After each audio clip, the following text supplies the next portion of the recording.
Folks, we use analogies all the time. Sports analogies mean competition and success and failure. And that's just what we do. When you talk about running marathons, you talk about running a marathon in every state, you talk about trying to build a business, there's a lot that goes together. There's a lot of failure. There's a lot of pain. There's a lot of training and strategy and success.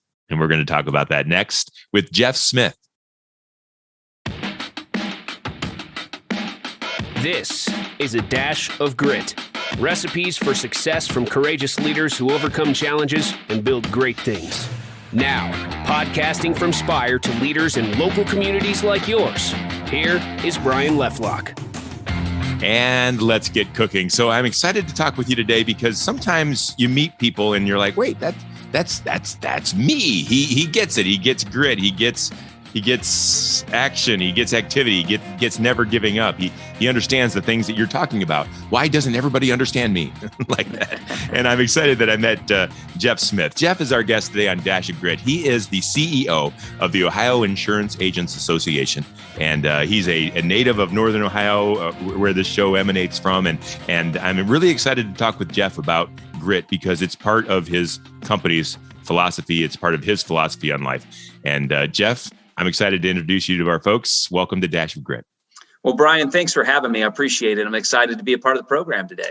And I'm glad you're on the show. And I'm interested in, this show is all about grit and overcoming hurdles, but it's on the way to success. And success means something. And I'd like to share with people what's success look like for you now? What's going well? What are you accomplishing well? What do you like to brag about a little bit? Because you're doing great things at the Insurance Association, and I want you to talk about that a little bit. Yeah, sure. I'd love to do that. So, well, again, Brian, thanks for the opportunity to be here and to share some insights with you. So I think what's going well for us right now is a team. I mean, we've got an incredible team of people who are passionate about what they do, care about what they do, and live by the core values that we've put together collectively as a team.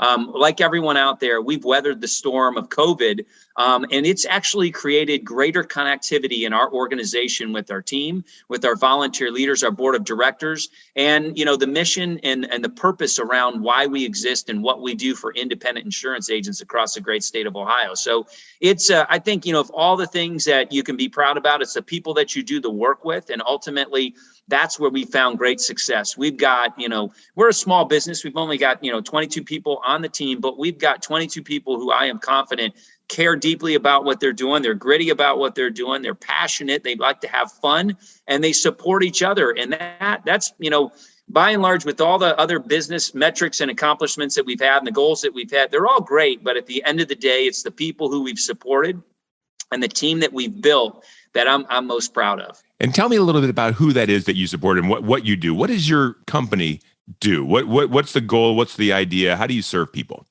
Yeah, great question. And so, as I mentioned, as you mentioned, I'm the CEO of the Ohio Insurance Agents Association. And so we're a state trade association and business solutions organization for independent insurance agents across the state of Ohio.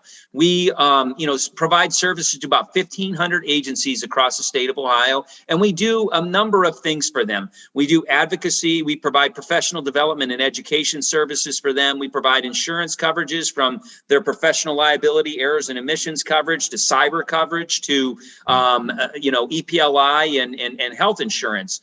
In addition to that, we also provide a workers' comp program for them. And those are some of the primary things, but we've gotten into some other business lines that I know we're going to talk about a little bit later, around grit and where we've had to really get gritty to expand some of these services and provide some solutions. But that's, in a nutshell, what we do for independent insurance agents. We're a mission-based organization that really is focused on the success of independent insurance agents in an evolving marketplace. And before we get into your grit, tell me a little bit about your customers' grit, because you're providing services for the insurance agents across Ohio. What do they need? What are they struggling with? Without you, what are they dealing with? How are you helping them show grit in their daily lives? Yeah. So, Brian, great question. And I know you just had Andy Steffery, one of the owners and leaders of UIS, United Insurance Services. That's right. With a footprint across North Central Ohio. And Andy's one of our board members. And I think, what Andy kind of explained, and I'm going to sort of echo a lot of what he talked about, is the grit that I think independent insurance agents show and what he displayed on this show and what we provide for them is that competitive edge to compete in an evolving, rapidly changing marketplace. That some of the deck is stacked against them. I mean, more and more people are doing business online. More and more people are, they're not so hyper focused on doing business in their local community. Relationships, COVID particularly has kind of fractured those in a lot of ways where people aren't out and able to be out and engaged with each other. And all of those things, a lot of those things are fundamental components of the independent agency system. Independent agents are trusted advisors to their clients. They're the people who are engaged in their communities, and they're most knowledgeable on insurance coverages and risk management and advising on risk. And all of a sudden, those things, have been kind of, because of the evolving world that we live in, it's been a little bit more challenging to connect and establish relationships with people and share that value proposition.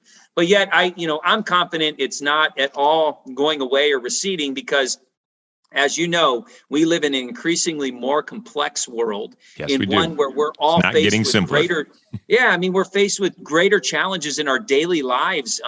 Whether it's, businesses with cyber threats, or it's, in our lives of not knowing, uncertainty around climate change and other things that impact all the stuff that we do. It's like, there's never been a greater need and time for a professional insurance advisor like, the folks like Andy Steffi and others. So I know I didn't maybe, synopsize everything really well in terms of that bundle package of what we do. But I think, the bottom line is we support their efforts to continue to compete in a modern insurance marketplace. No, you did that very well, because the first thing I remembered and thought about is that every good insurance agent I've ever met, and I've met a lot of them, cares more about the people they serve than their own business. Like they will, I've got my insurance agent's text number. I know exactly where he is at all times. If he goes on vacation, he lets me know. I mean, I've got a solid friend that handles my things. Now, he's probably not always so concerned about his business as much. He'd rather take care of me. And so it's neat that you're there to support him in the things that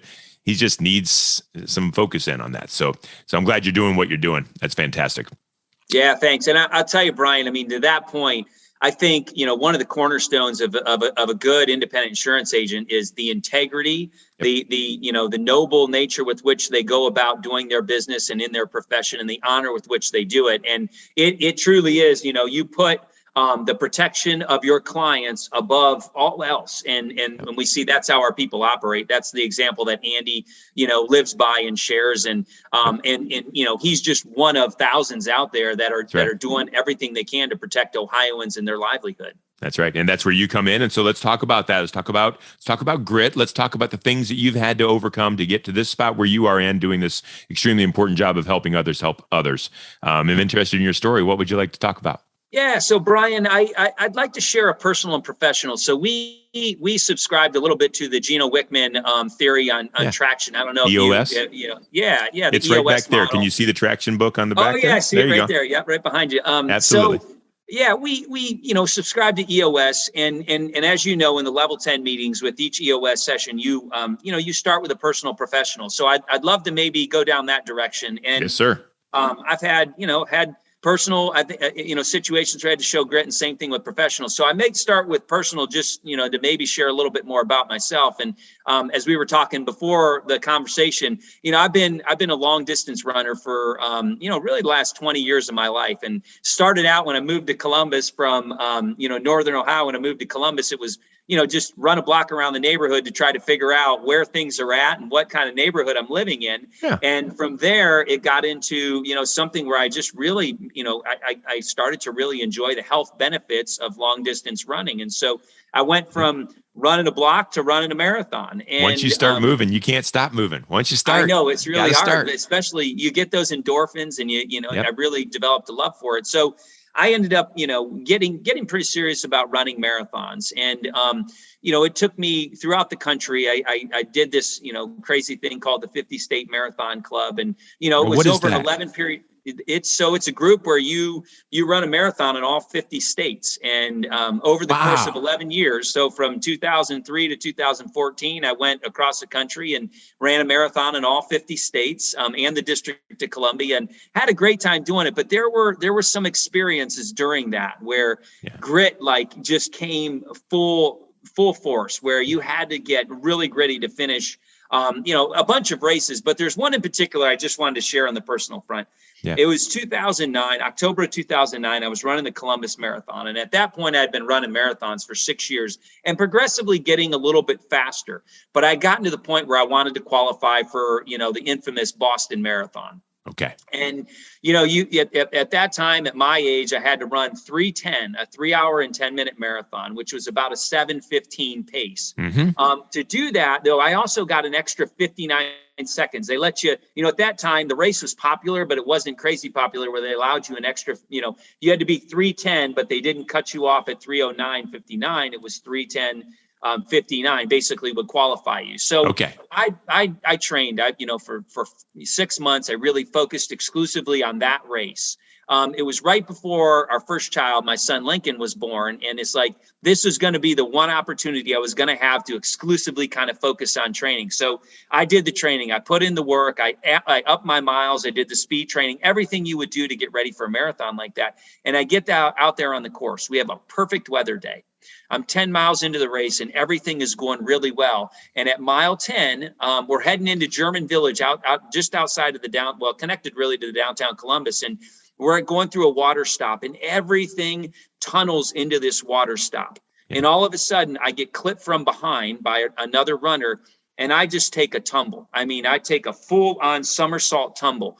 I pop up, my knees bloody, my elbows bloody. I'm banged up pretty bad, but I'm like, well, I don't know what to do. I guess I better just keep running. Nothing's broken.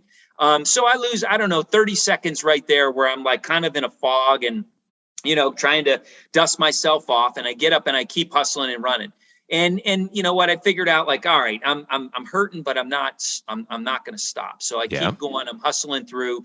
And I always do a thing in marathons where about mile 18, I need to put in music because that's when you hit the proverbial wall. That's where you hit brain the starts saying you can't do it. You're never going to make it. You need to turn around, quit. Yeah, your body starts to break down and your mind starts to play really bad games on you. So I put in music. So I'm running by. My wife's out there, who's a complete saint. She's out there, waiting at mile 18 with my headphones and my iPod at the time. And I run by, and she's got it all set up on the song that I want and the playlist I want. Everything set up. And all of a sudden, I go to grab it and the earphones come and it's dangling. I grab it and boom, the thing comes separated. So I'm like, oh boy. All right, well, I can't really go on without this because I'm starting to hurt and I need that energy. So I grab it, I put it together and go. And, I lose maybe another 30 seconds. And so I'm pushing along in the race. Geez. And I'm looking at my watch and you're can off tell pace. It's going to be a nail biter. I'm like right there. I'm so close. And so I'm pushing hard and I get within that last mile and I'm like, okay, I've run, 7:20s the whole time, 7:15, something in that range. But because I had lost a minute, like I had to really dial it down. And I'm in that last mile and, the fans start to pick up, you can start to see more people. And it's like you get the runner's high and I just hit this point where like I am at a complete low physically, but mentally I'm like, I may never be in this position again to qualify for the Boston Marathon. And I get this, rush of adrenaline and through the last mile, I keep steadily picking it up. I'll never forget going down the chute. It was, through Nationwide Arena, you have a nice steady decline the last 0.2 mile. Yeah. My family's there. There's tons of fans cheering everybody on, but I am in a dead sprint. And sure enough, I finished 9 seconds ahead of the qualifying time. So I made it. And it was one of those things that I'll never forget. It was a gritty performance. It paid off. I reached my goal. I got to run the Boston Marathon in 2011. And it kind of was a culmination of perseverance and just absolutely being gritty where my body was telling me, quit, you're not going to make it. You've done all you can, but, overcame in my mind to say look, I can push, I can persevere. I've been here before. And it worked out. It was really an awesome, pretty amazing experience. That's fantastic. And so many different complexities there, because for a lot of people, I just want to run around the block. For a lot of people, it's like, I'd like to someday run a marathon, finish a marathon. And for you, it was, I want to run a marathon, but I want to do it in a specific amount of time. And so when adversity hit and you needed to show grit, it's like a different feeling. It's like, I'll keep going. No, it was like, now I have to make up this time now, or there's going to be, the wrong outcome on the other side. I'm wondering, I'm interested. I'm weird this way. I'm interested from the time you fell and you're bloody and kind of scraped up and down 30 seconds already with 18 more miles to go. Yeah. What was the time like between then and waiting to see your wife? I'm sure that's what you were focused on, but there had to be pain and there had to be doubt. Talk to me a little bit about that stretch in the middle.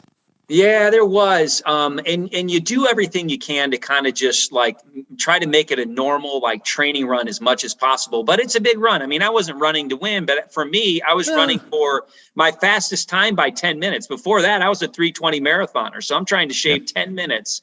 And there was nothing that told me I could do it other than, a belief and like hard work and training. And so, yeah, between that time and when I saw my wife and got, a little bit of energy from her, I got some energy from, the headphones. It was just, trying to continue to push through and trying to make it, trying to bring back to like, okay, you had a steady, 8 to 10 miles, restore that. And really what they tell you in a marathon is the first 10 miles are just a warm up.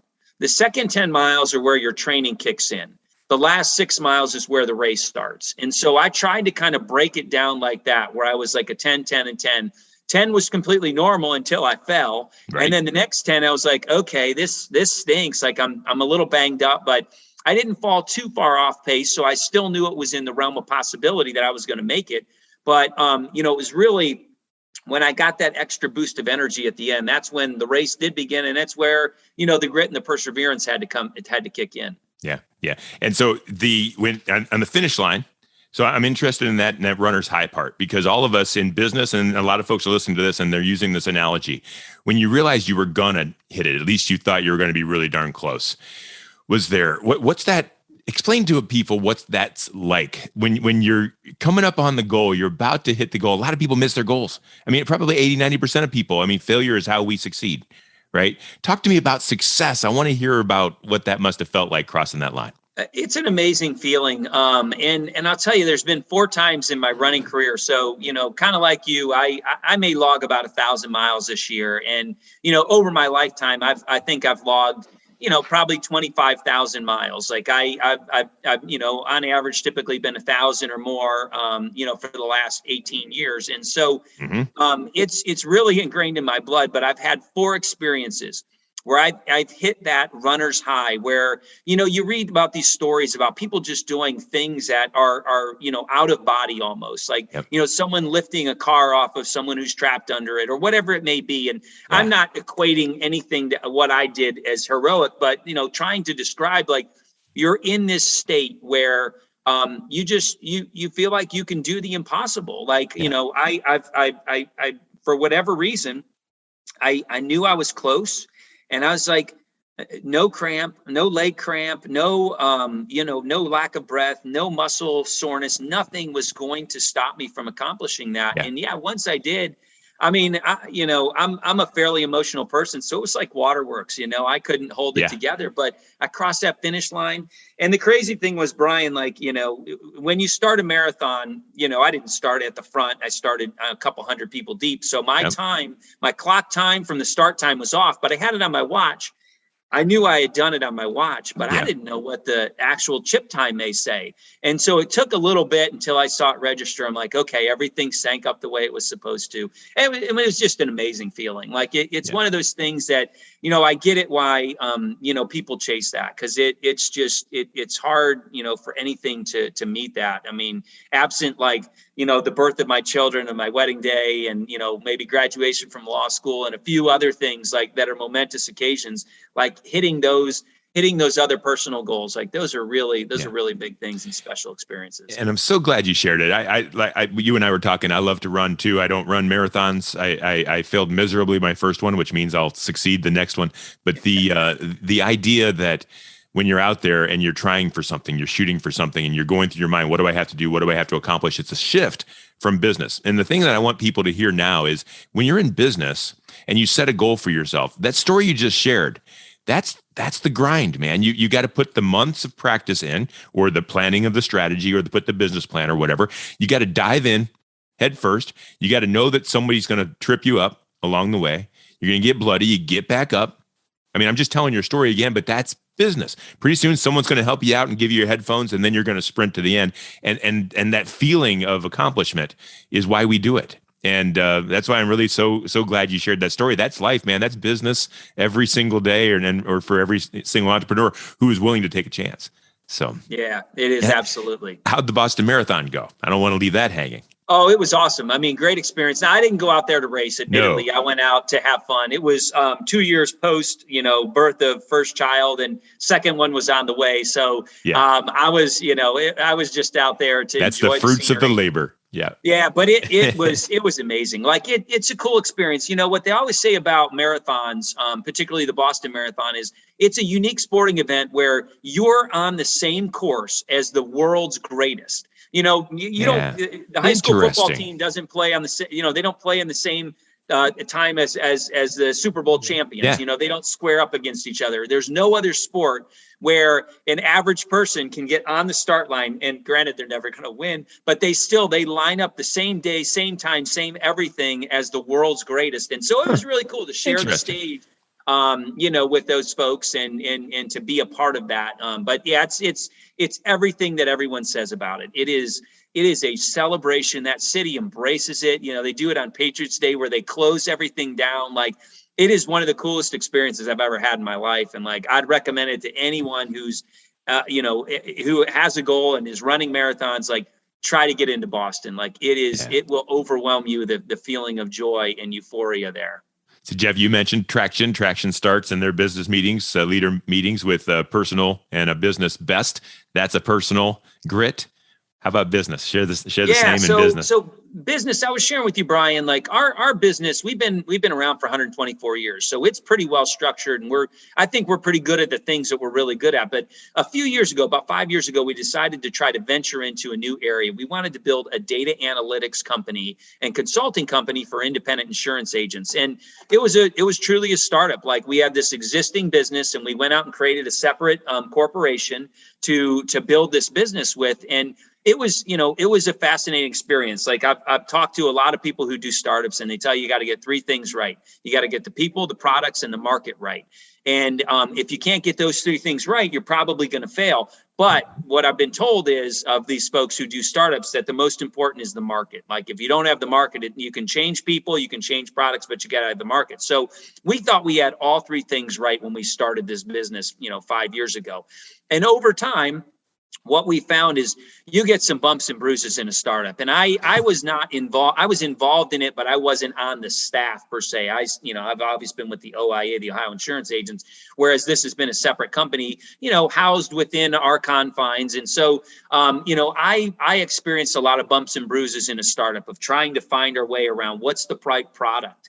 How do you get the product into the market? How do you sell it? How do you have conversations about how do you get adoption rates, and how do you keep the team together while you're doing that? So it was an incredible experience where, you put together a pro forma and a business plan. It's the best that based upon, what you have, in the marketplace at the time. And so we hustled and we did our best to put this product in the marketplace. And what we found is we had, great success with some, and then we had, we didn't have success with some parts of it. And so it's really been an interesting experience to kind of go through established business with a startup side of it. It's probably what we're all doing in our businesses, where we're trying to reinvent ourselves in a lot of ways, but to go through that experience and to try to figure out, how do you persevere through, changes in the team? How do you persevere through tweaks in the product? How do you persevere through, changes in the sales and the marketing process? All of those things that confront us daily. How do you persevere through that and get gritty and make sure that you stay focused on, hey, we had this product for this reason. We think it's going to be successful for these reasons. How do we get it there? Yeah. And so when you were planning it, I'll use the marathon analogy again. When you were planning for your marathon, you didn't anticipate all those bumps and bruises and flips and broken headphones and those things. So when you were planning this startup and how it ended up, because how did it come out very differently? Did you swerve and change based on what hit you, or did you just plow through and get it done the way you wanted to get it done? Yeah, we've swerved and changed in a lot of ways. See? And, it's like you put together a business plan, you have some ideas about how this thing's going to go, you write your success story looking back in 5 and 10 years. And, what we found is it's been it has been an evolving journey, a winding path, but one that, I look back on it, and again, like we hit a lot of our goals. We didn't hit all of our goals, but it was the journey that I really appreciated, and that was worth the experience. And so, again, while we haven't had unfettered success at it, it's been an incredible journey along the way where, I think we've touched a lot of people's lives. We've learned a lot about, the experiences that we've had from a business perspective. It's made us stronger and better and more effective. I think we've learned a lot more about what we're going to do in the future in terms of, how we'll improve upon that. But it's really been an incredible experience. Do you ever look back and say, this should have been done by now? This didn't go as planned. This isn't turning out the way I envisioned it. Even though it's great and it's on the way, but it wasn't what you wanted. Does that disappoint you? Does it feel like failure along the way, or do you see it as part of success? It's a good question. It's kind of hard to answer because I think it's a mix of emotions. Like at times, I do feel like we came up short.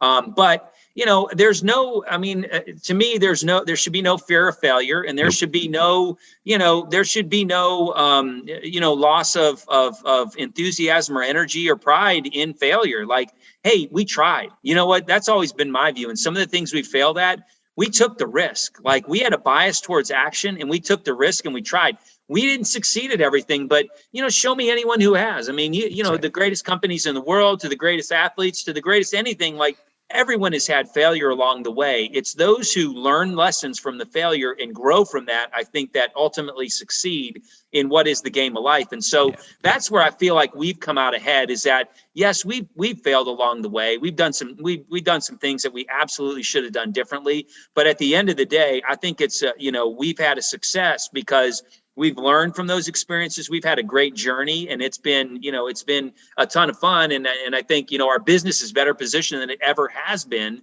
to serve independent agents because of all those experiences. Because of those experiences. And that's part, I think the only failure is when you don't try. To me, that's the definition of it. You have to fail to succeed. Otherwise, what have you succeeded at? I could walk across the room and open the door without failing. Big deal. Like, let's do something that hasn't been done before, and that's going to bring failure. So good for you. I'm wondering if we can talk a little bit about grit coming up for you, for your company, moving forward, even more marathons. Like, where do you see some challenges or hurdles for you in the future that are going to require some grit?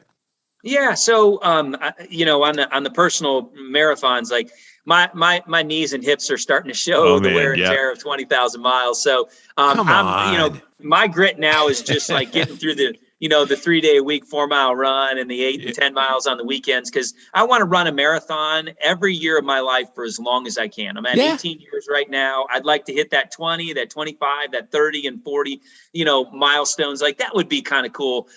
Whether or not it happens, we'll see, but I'm going to try. Like, so that's my professional. My professional really is like, we have an opportunity. When I started as a CEO 5 years ago, we did a 5-year strategic plan. It was pretty ambitious and really kind of shook up, the foundation of what we had done as an organization to date. We are at the end of that. We just did planning. Actually, it's, kind of convenient timing. Last week, we did, a strategic planning retreat with our board and some volunteer leaders and our staff. And we set forth a new, course. Not a complete, change of course. We've got, the foundational elements of what we do as an organization, but we set forth on some new initiatives, and I'm excited to do that because I feel like I've learned so much, because those are my first 5 years of being a business leader in an organization. Before all my other roles, had been, I had led people, but in smaller departments within an organization. Now I have the opportunity to lead an organization. And we've set, our board has set forth a great vision and strategy that really looking forward to executing on. And now with the wisdom and experience of having done it for 5 years, I feel like, we're better set up for success, where we understand a little bit of our limitations, but we're not going to be bound by those, but we're going to be so much more planful, thoughtful, better prepared, more meticulous in the things that we do, probably a little less ambitious around taking on new initiatives when we've got a plan, we've got a course, and it's the right one. Like, we took the time to prepare for that. So the constant distractions that come in every single day, like we're going to be a little better about being guarded about those, because, if they didn't fit within what we're doing, we're not going to let it steer it off course, or we're not going to allow it to, become mission creep. So I don't know, like I think those are the things I'm most excited about for the future. I'm really glad you shared that. It's so amazing that in the marathon analogy just keeps going. That part of what's next, that's after the headphones broke. That's like, okay, finish time now. Now we're not going to let anything get in the way. And so I love the way life kind of comes around in circles. Jeff, if somebody wanted to reach out to you and talk to you, you're such a motivational person and so encouraging. If they wanted to discuss marathons or talk insurance, how would they reach out to you? Yeah, Brian, the easiest way is LinkedIn. Find me on LinkedIn. I've all my stuff's out there. I'm obviously connected to the Ohio Insurance Agents. You can go to our website and find me there as well. But, those are the easiest ways. OhioInsuranceAgents.com is our website. So, yeah, I'd love to connect with anyone who, finds, the smallest amount of inspiration from this. Like it's been a fun ride. And running is obviously one of my personal passions, but, on the business side, I love working for our group. I will tell you this, like you will not find a grittier group of entrepreneurs and business people than independent insurance agents. Like, the deck is always stacked against them, but yet they persevere, they show grit, and they continue to grow and continue to serve their clients. And it's really an inspiring story. And it may not be super sexy, like, all the tech startups and all the other stuff that, that society's wooed by right now. But you tell me a lot. You show me other businesses that have survived for 150 to 200 years and continue to evolve and adapt themselves. Like it's a pretty inspiring and cool story. Yeah. Business is hard, man. You got to know it when you get in it, and you got to know that there's going to be those things that you have to. In fact, Jeff, and I've got to wrap it up because I'm going to run a little long, but you mentioned that grit is in your company's value statements. Can you give me a little bit about how you see grit as a part of your company, as a part of the value? Yeah. So Brian, we went about, like all good companies do, we went about, creating core values around our how we conduct ourselves. And so we've got 7 core values, and grit is one of those core values, is that, we will persevere through challenges. We will work with determination to meet our goals and overcome obstacles that stand in our way. So we want to make sure that, our people remain competitive. Our people are focused on continuing to scale that next mountain and continuing to meet the challenges. So complacency is not something that's in our DNA. It's not something that's in the DNA of independent insurance agents. So we really tried to look at the core values that we felt like agents have and make sure that we ingrain those in our culture and in our core values, and we live those every single day. So grit's a core part of it. I love this program. What you put together here, like it really speaks to us and what we try to exhibit in our daily lives. Quick commercial for Spire Advertising. Everyone loves commercials, so I'll let you know it's coming. So if you need to tune out, do so. But here it is. If you're looking for a marketing company that tries to accomplish that and mirror that and provide that grit to getting you over the hurdle that you're facing as far as revenue or brand or strategy or whatever it might be, give us a look. It's spiread.com. You'll find me on LinkedIn. I am Brian Lefelock. I'm the Director of Sales at Spire Marketing. And I want to thank Jeff Smith for just being a part of what I always wanted this show to be about. I wanted it to be motivational for business owners and organizational leaders who struggle and look across the street and say, look at Jeff, he's got everything perfect, he's awesome. No, Jeff struggled.